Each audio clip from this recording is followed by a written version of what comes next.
চট্টগ্রামের সাতকানিয়ায় বনভূমি দখল ও সড়ক নির্মাণের কারণে হুমকিতে বন্যপ্রাণীর আবাসস্থল। একসময় উপজেলার পুরাননগর ইউনিয়নের বৈতরণী এলাকায় বিস্তীর্ণ বনাঞ্চল ছিল বন্যপ্রাণীর নিরাপদ আবাসস্থল, কিন্তু দীর্ঘদিন ধরে বনভূমি দখল ও অব্যবস্থাপনার কারণে সেই বন আজ প্রায় বিলুপ্তির পথে। কমে গেছে বন্যপ্রাণীর বিচরণ। একসময় এখানে ছিল বন্যপ্রাণীদের অভয়ারণ্য, কিন্তু কালের পরিক্রমা, বন বিভাগের উদাসীনতার কারণে এখানে বন্য পশু প্রায় হারিয়ে গেছে। বিলুপ্ত হয়ে যাচ্ছে বনের পর বন, উজাড় হয়ে যাচ্ছে এখানে বন বিভাগের যে জায়গাগুলো রয়েছে সেগুলো। কিন্তু সাধারণ মানুষরা এটিকে কিভাবে দেখছেন সেটি আমরা জানার চেষ্টা করব তাদের কাছে। বনের জায়গা মানুষের বসত বাড়ি হওয়ার কারণে এখানে বন পশু পাখি যা আছে সম্পূর্ণ বিলুপ্ত হয়ে গেছে।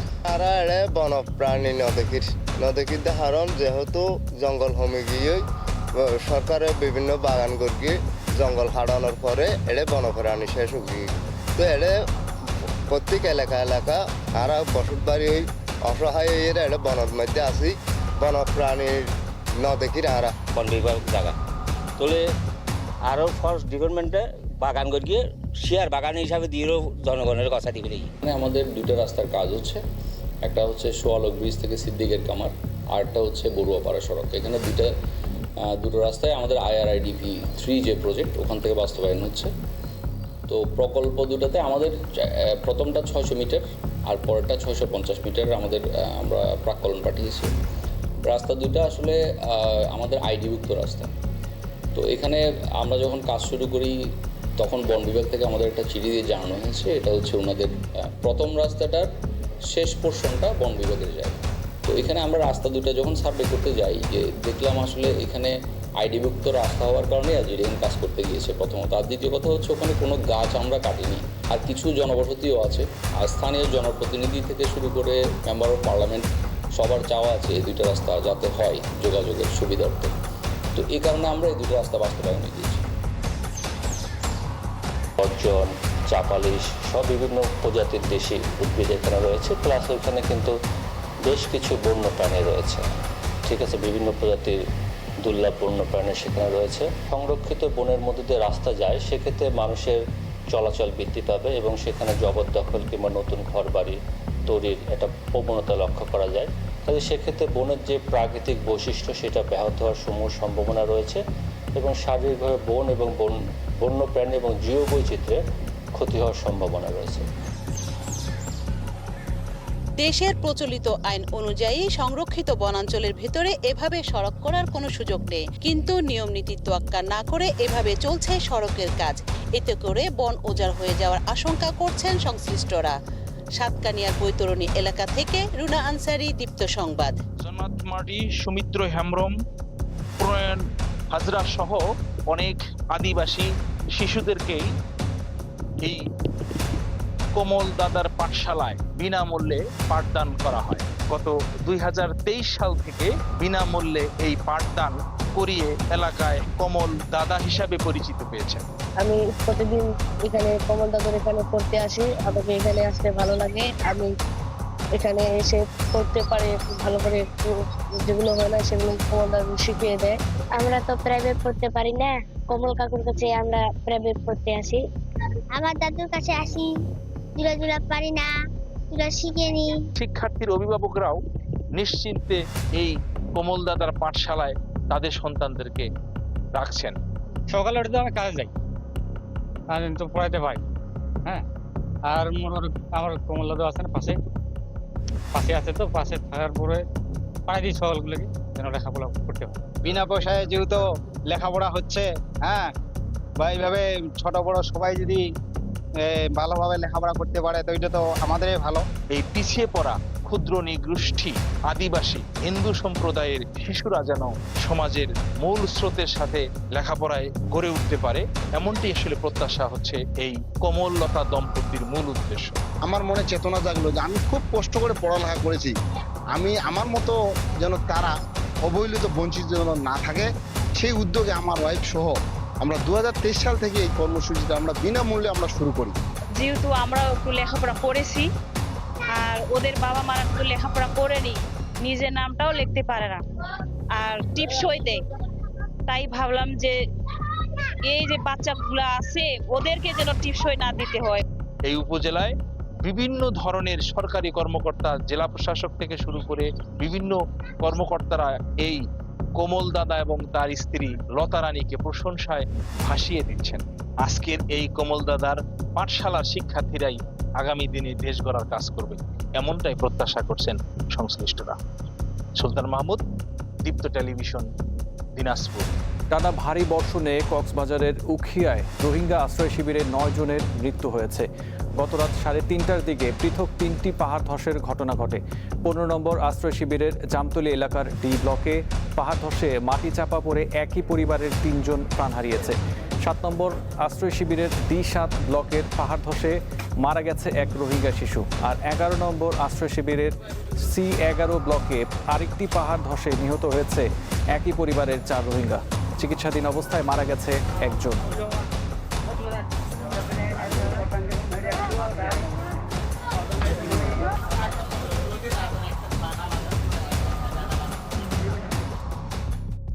কক্সবাজারের উখিয়া উপজেলার রোহিঙ্গা আশ্রয় শিবির থেকে পাহাড় ধসের সর্বশেষ তথ্য জানাতে সহকর্মী হারুনুর রশিদ রয়েছেন। কথা বলবো তার সাথে।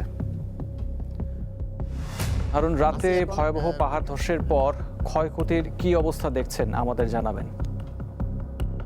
এই গড়ে একই পরিবারের 4 জন নিহত হয়েছে এবং 11 নম্বর ক্যাম্প ছাড়াও রোহিঙ্গা ক্যাম্প 15 নম্বর ক্যাম্পে একই পরিবারের 3 জন নিহত হয়েছে এবং 7 নম্বর ক্যাম্পে 1 জন নিহত হয়েছে। মোট 8 জন রোহিঙ্গা ক্যাম্পে 3টা ঘটনায় পাহাড় ধসে নিহত হয়েছে এবং এছাড়াও কক্সবাজার শহরের সত্তারগুনা এলাকায় পাহাড় ধসে 1 জনের মৃত্যু হয়েছে।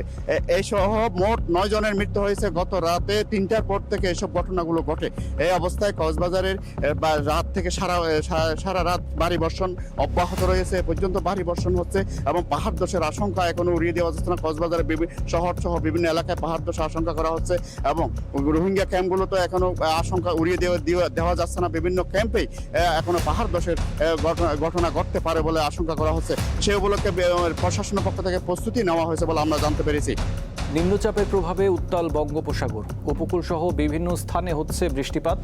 নিম্নচাপটি পশ্চিম উত্তর পশ্চিম দিকে অগ্রসর হয়ে বর্তমানে ভারতের দক্ষিণ ঝাড়খণ্ডে অবস্থান করছে।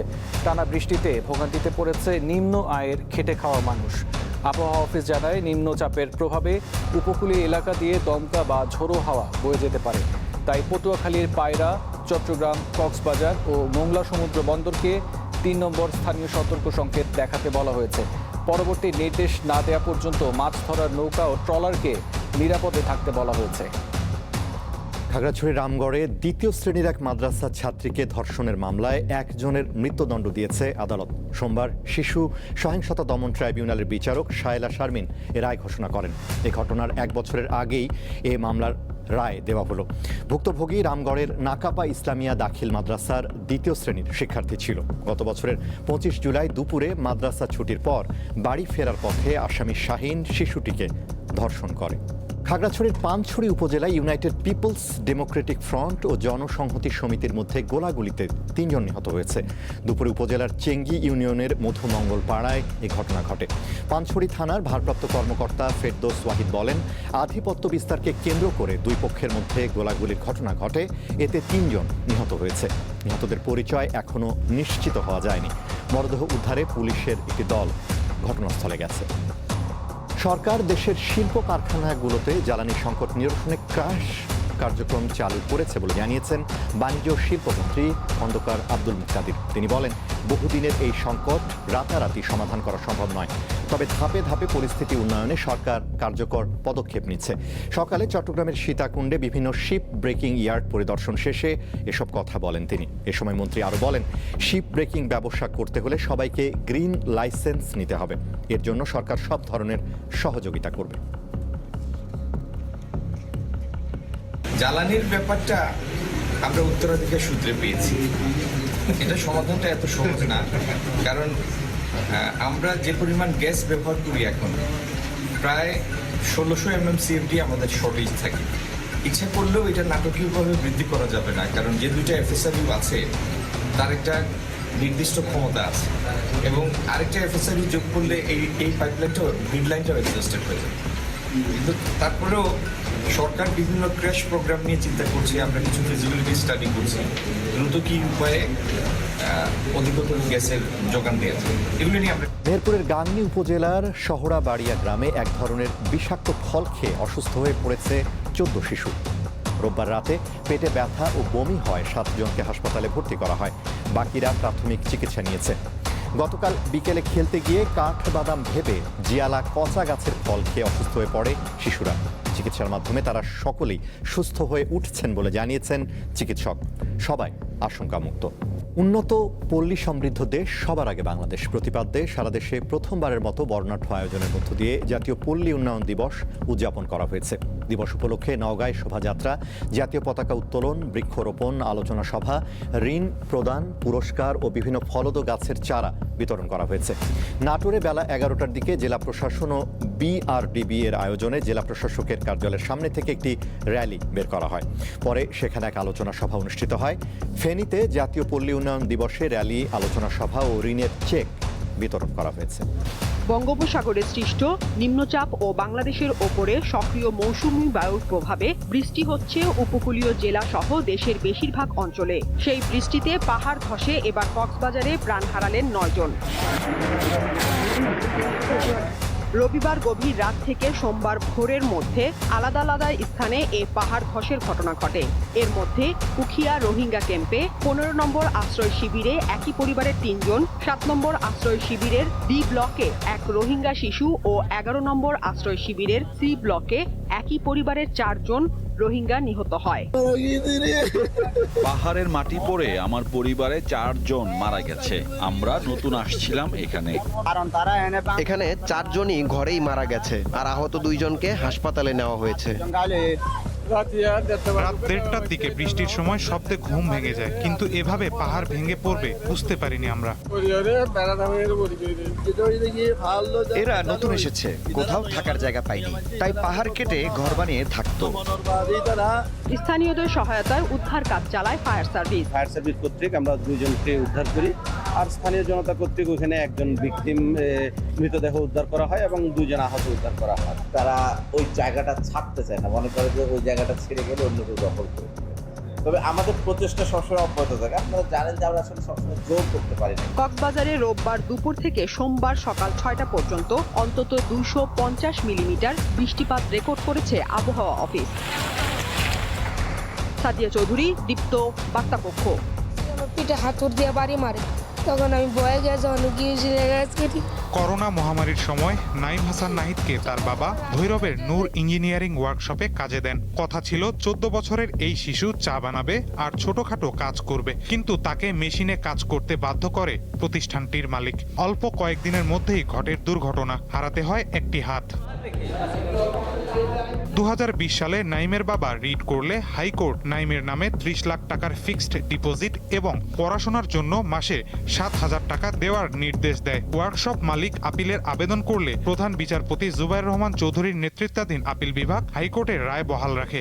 জাজমেন্ট মিউচুয়ালি হয়েছে, জাজমেন্টে ইয়াকুব কারখানার মালিক বলেছে টাকা দিয়ে দিবে, সেই অনুসারে ইনস্টলমেন্টও হয়েছে, কিন্তু সেটি দেয়নি, না দিয়ে অ্যাপিল করেছে। অ্যাপিলের ডিভিশন 19/11/2024 জাজমেন্ট দিয়েছে। এরপরেও কন্টেম্প করতে হয়েছে এই টাকা পেতে। এই জাজমেন্টটা মাইল ফলক হয়ে থাকবে। আশা করি শিশুদেরকে নিয়ে কোনো কারখানা অন্তত জীবন মৃত্যুর খেলা খেলবে না। 2 ধাপে 15 লাখ টাকা দেয় ওয়ার্কশপ মালিক। বাকি 15 লাখ টাকার পে অর্ডার সোমবার আদালতের মাধ্যমে পরিশোধ করা হয়। আজকে আমি আমার বাবার কাছে ঋণী থাকবো। আজকে আমরা এই মামলার জন্য আমার বাবা মা এখন পাগল হয়ে রাস্তায় ঘুরে। আমার বাবা আমার জন্য ভেঙে গেছে। আমি চাই আমার মতন অত্যাচার এই জন্য আর কোনো আমার মতন বয়সে আর কোনো ভাই না হয়। এক হাত হারানো শিশু নাইম হাসান নাহিদের বাড়ি ব্রাহ্মণবাড়িয়ার আশুগঞ্জে। মাহিদুর রহমান, দীপ্ত সংবাদ, ঢাকা। এই টাকাটা নাহিদ তত্ত্বাবধায়ক সরকার বাতিল করা সংবিধানের ৫৫ সংশোধনীকে অবৈধ করে হাইকোর্টের দেয়া রায়ের বিরুদ্ধে আপিল শুনানি মঙ্গলবার পর্যন্ত মুলতবি করেছেন আপিল বিভাগ। প্রধান বিচারপতি জুবায়ের রহমান চৌধুরী নেতৃত্বাধীন ৪ সদস্যের আপিল বেঞ্চে আংশিক এই শুনানি হয়েছে। সোমবার শুনানি করেন রিটকারী সুশাসনের জন্য নাগরিক সুজনের আইনজীবী শরীফ ভূঁইয়া।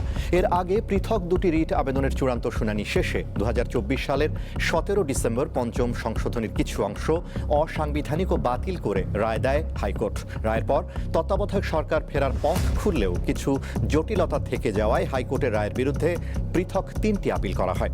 শুনানিতে বিএনপি জামায়াত পক্ষভুক্ত হয়েছে।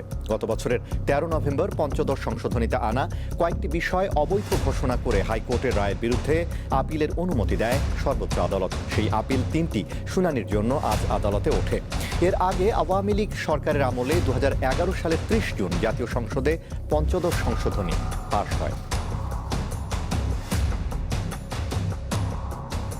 পঞ্চদশ সংশোধনী শুধুমাত্র একটা সংশোধনী ছিল না, এটা একটা সংবিধানের পুনর্লিখনের মতন ছিল, কারণ এর মাধ্যমে সংবিধানের মৌলিক চরিত্র পরিবর্তন করা হয়েছে। তো এই জন্যে এই সংশোধনীটা আদালত কর্তৃক বাতিল হওয়া প্রয়োজন ছিল, যাতে করে ভবিষ্যতে এই ধরনের জনবিরোধী সংবিধান সংশোধনী আর না হয়। প্রধানমন্ত্রী তারেক রহমানকে সৌদি আরব সফরের আমন্ত্রণ জানিয়েছেন দেশটির যুবরাজ মোহাম্মদ বিন সালমান। সকালে সচিবালয়ে প্রধানমন্ত্রীর সঙ্গে সৌজন্য সাক্ষাৎ করে ঢাকায় নিযুক্ত সৌদি আরবের রাষ্ট্রদূত আবদুল্লাহ জাফর এইচ বিন আবিয়া আমন্ত্রণপত্র তুলে দেন। প্রধানমন্ত্রীর পররাষ্ট্র উপদেষ্টা হুমায়ুন কবির গণমাধ্যমকে এ তথ্য জানিয়েছেন। সৌদি যুবরাজ সালমান বাংলাদেশ সফরের আগ্রহ দেখিয়েছেন বলে জানান পররাষ্ট্র উপদেষ্টা। বাংলা ভাষা ও সাহিত্য চর্চা এবং মুক্ত চিন্তার বিকাশে নিবেদিত প্রাণ অধ্যাপক আবুল কাশেম ফজলুল হক। ঢাকা বিশ্ববিদ্যালয়ের বাংলা বিভাগের সাবেক এই শিক্ষক নিজেকে শুধু শ্রেণীকক্ষে সীমাবদ্ধ রাখেননি, প্রগতিশীল সমাজ প্রতিষ্ঠার লক্ষ্যে করেছেন বুদ্ধিবৃত্তিক লড়াই। সোমবার সকালে এই গুণীজনের মরদেহ আনা হয় বাংলা একাডেমি প্রাঙ্গণে। সহকর্মী লেখক, শিক্ষক ও শুভানুধ্যায়ীরা আবুল কাশেম ফজলুল হকের প্রতি শ্রদ্ধা জানান। এখানে তার জানাজা হয়। এমন আলোকিত মানুষ এটা বোধহয় পৃথিবীতে খুব কমই আছে। আরেক পৃথিবী আন্দোলন রাখার জন্য যেটা করার দরকার সেটা আমি করবো ছাত্র হিসেবে। এরপর সর্বস্তরের মানুষের শ্রদ্ধা নিবেদনের জন্য মরদেহ রাখা হয় কেন্দ্রীয় শহীদ মিনারে। নীরবতা আর শ্রদ্ধায় তাকে স্মরণ করেন বিভিন্ন রাজনৈতিক দলের নেতা, সাংস্কৃতিক ব্যক্তিত্ব, শিক্ষক, শিক্ষার্থী সহ নানা শ্রেণী পেশার মানুষ।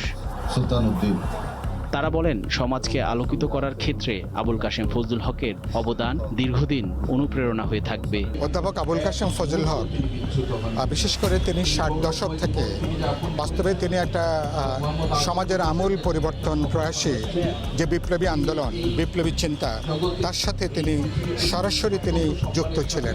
এমন কোনো আলোচনায় আমরা দেখেছি উনি আসেননি এমন হয়নি, এবং উনি যখন কথা বলেছেন আমরা সবাই শুধু ওনার জ্ঞানের পরিধিটা মুগ্ধ হয়ে উপলব্ধি করেছি, শুনেছি।